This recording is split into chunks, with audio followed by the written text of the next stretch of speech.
നമസ്കാരം. പുതിയ വീഡിയോയിലേക്ക് എല്ലാവർക്കും ഹർദ്ദമായ സ്വാഗതം. അഭിഷേക് ജിൻഡോ ഫൈറ്റ് സത്യം പറഞ്ഞു കഴിഞ്ഞാൽ അതൊരു ഫിസിക്കൽ അസാൾട്ട് തന്നെയായിരുന്നു. വളരെ ഗൗരവമായി കാണാനുള്ള ഒരു അറ്റാക്ക് തന്നെയാണ് നടന്നത് എന്നുള്ളതാണ് ഇപ്പോഴത്തെ എപ്പിസോഡ് കണ്ടപ്പോൾ എനിക്ക് മനസ്സിലായത്. സത്യം പറഞ്ഞാൽ അവിടെ ഈ നമ്മുടെ ടിക്കറ്റ് ഫിനാലയുമായി ബന്ധപ്പെട്ട് മുഖമുദ്ര എന്ന് കൊടുത്ത ഒരു ടാസ്ക് ആണ്. അതിനകത്ത് നമുക്കറിയാം ഒരു ബോർഡ് കാണും, അതിനകത്തൊരു സീൽ മുദ്ര കാണും. ആ സീൽ കൊണ്ട് ആ മുദ്ര ഇങ്ങനെ പതിപ്പിക്കുക, ഏറ്റവും കൂടുതൽ മുദ്ര വരുന്നവര് എന്ത് ചെയ്യുക പുറത്താകുമെന്ന് എന്നുള്ളതാണ്.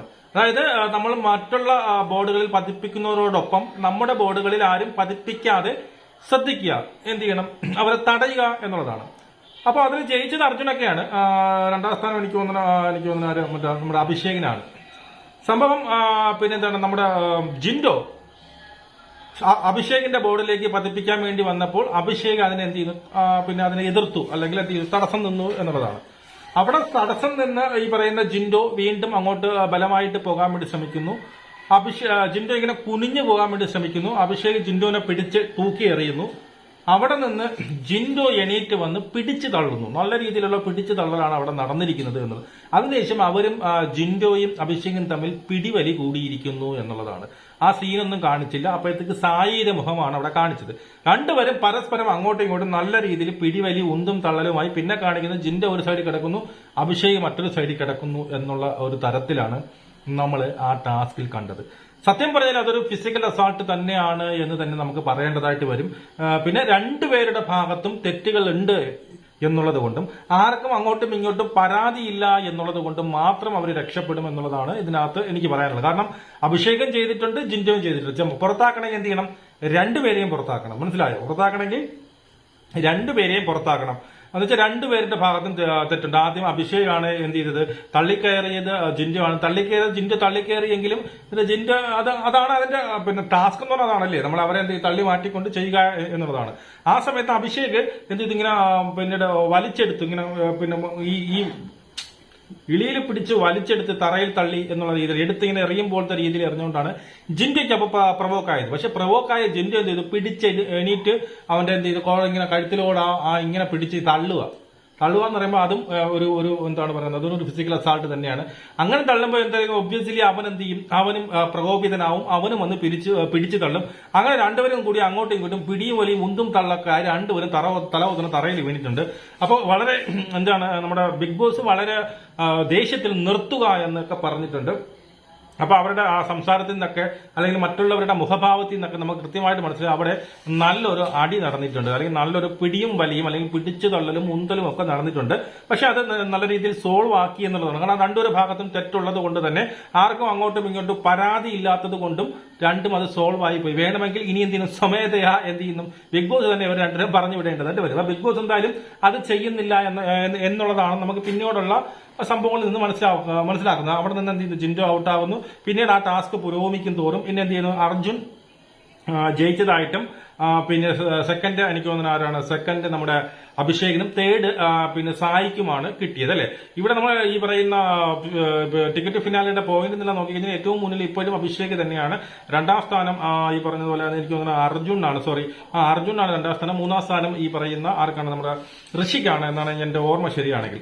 എനിക്ക് തോന്നുന്നു ടിക്കറ്റ് ഫിനാലെ ഒരിക്കലും അഭിഷേകിന് കിട്ടാനുള്ള ചാൻസസ് വളരെ കുറവാണ്. ടിക്കറ്റ് ഫിനാലെ കിട്ടാനുള്ള ചാൻസ് ഈ പറയുന്ന അർജുനോ അല്ലെങ്കിൽ ഈ പറയുന്ന ഋഷിക്കോ ആവുമെന്നാണ് ഞാൻ പ്രതീക്ഷിക്കുന്നത്.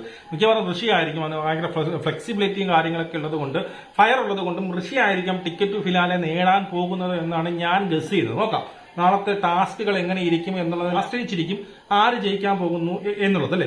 ആദ്യത്തെ സിസോ ബാലൻസ് ഒരു ടാസ്ക് കൊടുത്തു. അതിനകത്ത് വളരെ ഭംഗിയായിട്ട് സൂപ്പറായിട്ട് കളിച്ച് ജയിച്ച മറ്റാരുമല്ല നമ്മുടെ ഈ പറയുന്ന നോറയാണ്. നമ്മൾ മുൻകാല ടാസ്കുകളിൽ വളരെ വീക്കായിരുന്ന നോറ ഈ പറയുന്ന പിന്നെ ടാസ്കിൽ വളരെ സൂപ്പറായിട്ട് കളിച്ചു. എല്ലാവരും ഞെട്ടിച്ചുകൊണ്ട് ഏതാനും 2 മണിക്കൂറിന് പുറത്ത് ഒറ്റക്കാലിൽ നിൽക്കുക എന്ന് പറഞ്ഞാൽ വളരെ ചില്ലറ കാര്യമൊന്നുമില്ല അല്ലെ. 2 മണിക്കൂറിന് പുറത്ത് പിടിച്ചു നിൽക്കുകയും അങ്ങനെ ഒരു 3 പോയിന്റ് ആദ്യമായിട്ട് ഒരു ടാസ്കിൽ ജയിച്ച് 3 പോയിന്റ് നോറ കരസ്ഥമാക്കിയിരിക്കുന്നു എന്നുള്ളതാണ്. നോറയ്ക്ക് എന്തായാലും ഒരു ക്ലാപ്പ് നമുക്ക് കൊടുക്കേണ്ടതായിട്ട് വരും.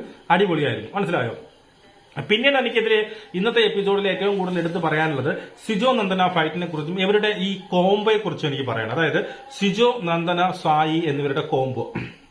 അതായത് ഇവിടെ ഇപ്പം ഈ പറയുന്ന എന്താണ് പെങ്ങള് ഈ പറയുന്ന പെങ്ങളൂട്ടിയും ഈ രണ്ട് സഹോദരങ്ങൾ എന്ന രീതിയിൽ അവർക്ക് വേണ്ടിയിട്ട് എന്ത് ചെയ്യുന്നു നിൽക്കുന്നു, അവരുടെ എന്തോ ഒരു വലിയൊരു കാര്യത്തിന് വേണ്ടിയിട്ട് നിൽക്കുന്നു എന്നൊക്കെയാണ് അവർ പറയുന്നത്.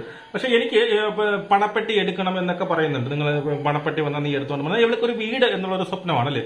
ആ വീട് എന്ന് പറയുന്ന സ്വപ്നം സാക്ഷാത്കരിച്ച് കൊടുക്കാൻ വേണ്ടിയിട്ട് ഈ രണ്ടുപേര് അവരുടെ കൂടെ നിൽക്കുന്നു എന്നുള്ളതാണ് എനിക്ക് മനസ്സിലാകുന്നത്. പക്ഷെ എനിക്ക് ഇതിനകത്ത് പറയാനുള്ളത്, വീട് ഈ പണപ്പെട്ടിയുടെ കേസ് ഇവളെ മോഹിച്ച് ഇനി പണപ്പെട്ടി വരെ ഇവള് പോകണ്ടേ. അപ്പൊ അതൊരു അമിതമായ ഒരു ആഗ്രഹം കൊടുത്തിട്ട് അവസാനം എല്ലാം തച്ചുടഞ്ഞു പോകുന്ന ഒരു ലെവലിലേക്ക് വരും. അപ്പൊ അതങ്ങനെ പറയേണ്ടത് ആവശ്യമില്ലായിരുന്നു. മനസ്സിലായി. കാരണം ഈ വീക്ക് സർവൈവ് ചെയ്താൽ അവൻ പണപ്പെട്ടിയിൽ എന്ന് പറയുന്ന സ്ഥാനത്തിലേക്ക് പോകുള്ളൂ. പണപ്പെട്ടി അവൾക്ക് മാത്രമല്ല മറ്റു പലരും എടുക്കാനുള്ള ചാൻസസും വളരെ കൂടുതലാണ്. പക്ഷെ ഇവിടെ സായിയും ഈ പറയുന്ന സിജോയും ശ്രമിക്കുന്നത് അവിടെ വരുന്നതിൽ പാവപ്പെട്ട പെൺകുട്ടി, അതായത് ഒരു കോമൺ ആയിട്ട് വന്ന സാധനമല്ലേ, ഒരു പെൺകുട്ടിയാണ്. അപ്പൊ അവർക്ക് ഒരു വീടില്ല. അപ്പൊ അവർ വലിയ സ്വപ്നം പിന്നീട് കിട്ടട്ടെ, എങ്ങനെയെങ്കിലും നിങ്ങൾക്ക് നേടിയെടുക്കട്ടെ എന്നുള്ള രീതിയിൽ ഇപ്പം പുറത്തിറങ്ങിയ ശേഷം ഇവർ സഹായിക്കുക, അങ്ങനെ ഒരു വീടെന്ന സ്വപ്നം കാണട്ടെ എന്നുള്ള രീതിയിലാണ് അവർ സംസാരിക്കുന്നത്. അതിന് പലവരും പല ആംഗിളിൽ കളിയാക്കുന്നുണ്ടെങ്കിലും എനിക്കത് കളിയാക്കാം. അവരുടെ ആ ഒരു എന്താണ് അവരുടെ നല്ലൊരു തീരുമാനമായിട്ട് എനിക്ക് തോന്നുന്നു. ഒരു പെണ്ണിന് ഒരു പെൺകൊച്ചിന് വീട് പണിത് കൊടുക്കുക, വീട് കിട്ടട്ടെ എന്ന് അവർ ആഗ്രഹിക്കുന്ന നല്ല കാര്യത്തിന്. പക്ഷെ അവിടെ നമ്മൾ എടുക്കുന്ന ആൾ, അല്ലെങ്കിൽ നമ്മളെ നന്ദനയുടെ കേസ് പറയുകയാണെങ്കിൽ നന്ദന അതിനൊരിക്കലും ഒരു വാല്യൂ കൊടുക്കുന്നതായിട്ട് കാണുന്നില്ല. അപ്പൊ നന്ദന ഇപ്പൊ തന്നെ ഇന്നലത്തെ കളിയിൽ തന്നെ ഈ സിജോ ക്യാപ്റ്റനായിട്ടുള്ള ഏതോ ഒരു സംഭവത്തിൽ പിന്നീട് എന്താണ് പറഞ്ഞത്, അവന്റെ റിസൾട്ട് പറഞ്ഞപ്പോൾ അത് തനിക്ക് അനുകൂലമായി പറഞ്ഞില്ല എന്ന് പറഞ്ഞുകൊണ്ട് ജിൻജോ അങ്ങനെ പറഞ്ഞു. ജിൻജോയുടെ വാക്ക് ഇട്ടുകൊണ്ട്, അല്ലെങ്കിൽ എന്താണ് സിജോ മോശക്കാരൻ, നിങ്ങൾ പിന്നെ എനിക്ക് എഗെയിൻസ്റ്റ് ആയിട്ട് എന്താണ് നിങ്ങളുടെ പിന്നീട് മത്സര ഫലം പറഞ്ഞു എന്ന് പറഞ്ഞുകൊണ്ട് അവരുടെ അടുത്ത് കയർക്കുന്ന, അല്ലെ അവരുടെ മേലെ അധികാരം ചെലുത്തുന്ന ഒരു സംഭവമായിട്ട് മനസ്സിലായി. അതായത് ഇവർ അവൾക്ക് വേണ്ടി ചെയ്യുന്നതൊന്നും അവൾ മൈൻഡ് ചെയ്യുന്നില്ല. അവൾ അപ്പോഴും ഒരു ഗെയിമായിട്ട് എടുക്കുന്നു. നീ നിങ്ങൾ എനിക്ക് ഒറ്റയ്ക്ക് കളിക്കാൻ അറിയാം, നിങ്ങളെല്ലാം കൂടി നീ എന്നുള്ള രീതി. അപ്പൊ സിജോക്കോട് വളരെ കൃത്യമായിട്ട് പറയുന്നുണ്ട്, ഞാൻ നിനക്ക് വേണ്ടിയിട്ട് നിന്റെ ഒരു ആഗ്രഹം പിന്നീട് സബലീകരിക്കാൻ വേണ്ടിയിട്ട് നമ്മൾ കൂടെ നിൽക്കുന്നു എന്ന് കരുതി നിനക്ക് വേണ്ടിയിട്ട് എല്ലാം നമുക്ക് കള്ളം പറയാൻ പറ്റില്ല. ഞാനൊരു ഇൻഡിവിജ്വൽ പ്ലെയർ തന്നെയാണ്. അതുകൊണ്ട് തന്നെ ഞാൻ അവിടെ എനിക്ക് കാണുന്നതിൽ എനിക്ക് ശരിയെന്ന് തോന്നിയത് മാത്രമേ എനിക്ക് പറയാൻ പറ്റത്തുള്ളൂ എന്ന് പറയാം. അതാണ് ഞാൻ പറഞ്ഞു വരുന്നത്. നമ്മൾ വിളമ്പുമ്പോഴേ നമ്മൾ പാത്രം അറിഞ്ഞ് വിളമ്പണം എന്നുള്ളൊരു സംഭവമുണ്ട്. പാത്രം അറിഞ്ഞ് വിളമ്പണം. ആ വിളമ്പ സ്വീകരിക്കുന്നവർക്ക് മനസ്സിലായോ? ഇപ്പൊ ഇവിടെ ഈ പറയുന്ന സിജോ ഒക്കെ ശ്രമിക്കുന്നത് എന്തിനറിയാമോ?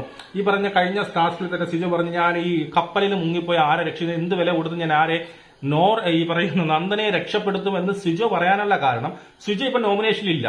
അപ്പൊ ആരെങ്കിലും ഇവള് ഈ ഒരു നോമിനേഷൻ സർവൈവ് ചെയ്ത് കഴിഞ്ഞാൽ അടുത്ത ആൾക്ക് പണപ്പെട്ടി കിട്ടും. ആ പണപ്പെട്ടി എടുത്തുകൊണ്ട് പോയി അവളുടെ വീടെന്ന് പറയുന്ന സ്വപ്നം അവൾക്ക് സബലീകരിക്കാൻ സാധിക്കും. ഇത് ആര് മനസ്സിലാക്കുന്നില്ല?